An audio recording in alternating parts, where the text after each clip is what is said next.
Hello, in this lesson we will explore the basics of writing a logline, a storyline, and a synopsis.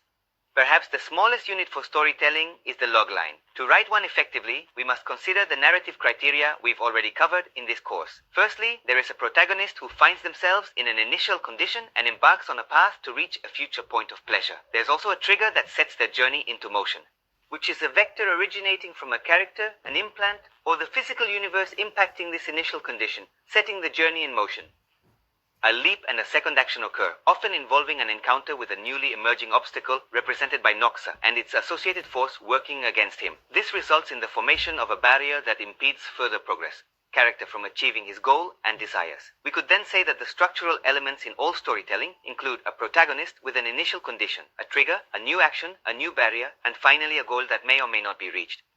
A new barrier and finally a goal that may or may not be reached. With these criteria, one has the elements to write a logline in an orderly and simple manner.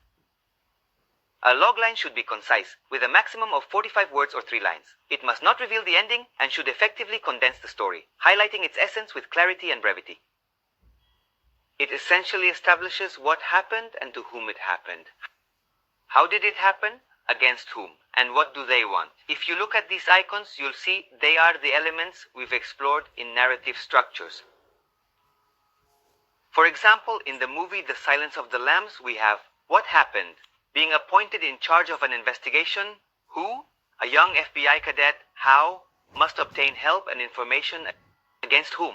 From a dangerous, manipulative, imprisoned killer. She aims to catch a murderer who skins his victims, seeking help from this sinister source.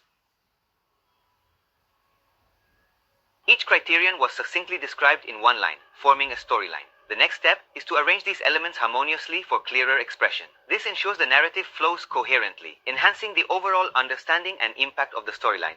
And since one of the rules of the storyline is economy, we will work on the first sentence. Therefore, it's like this. A young FBI cadet must obtain help and information from a dangerous, manipulative, imprisoned killer to try to catch a murderer who skins his victims. Consider another scenario. What occurred? By mistakenly boarding a ship with an alien life form, who? A resolute space crew member must find, confront, and eliminate it.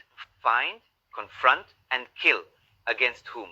The deadly, increasingly powerful predator who wants to survive and try to return to Earth. The law of economy allows one to cut the last phrase, and it's like this.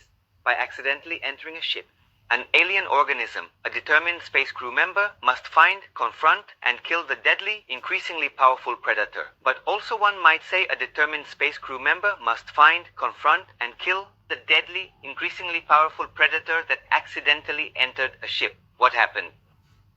Accused of a murder he hasn't committed yet. A cop from the future arrests criminals before they commit crimes. Who is he? A future cop? How? Fights to prove his innocence against Gint before a bureaucrat of the system.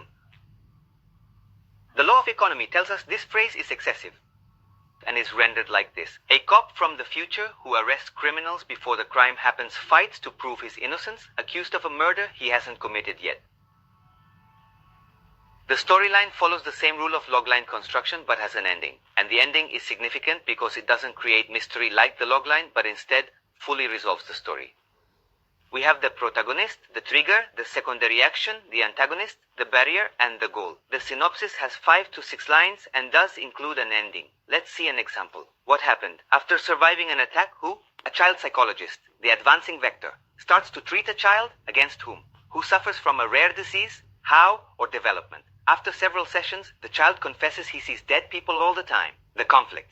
The psychologist tries to help him while struggling to maintain his marriage. He convinces the child to talk to the dead. How does it end? Successfully completing his task, the psychologist returns home and realizes he too is dead. Let's see how it's integrated. After surviving an attack, a child psychologist starts treating a child who suffers from a rare disease. After several sessions, the child admits seeing dead people all the time. The psychologist tries to help him while struggling to maintain his marriage. He convinces the child to talk to the dead. Successfully completing his task, the psychologist returns home and realizes he too is dead. Brief synopsis and detailed synopsis. The brief synopsis follows the path then of the logline and storyline, then expand into a broader development of this narrative, allowing us to delve deeper into narrating more specific events and details, enhancing the richness of the story. The brief synopsis typically ranges from about half a page to as much as 2 or 3 pages in length. To illustrate, let's examine an example synopsis that falls within both the shorter and longer end of this range.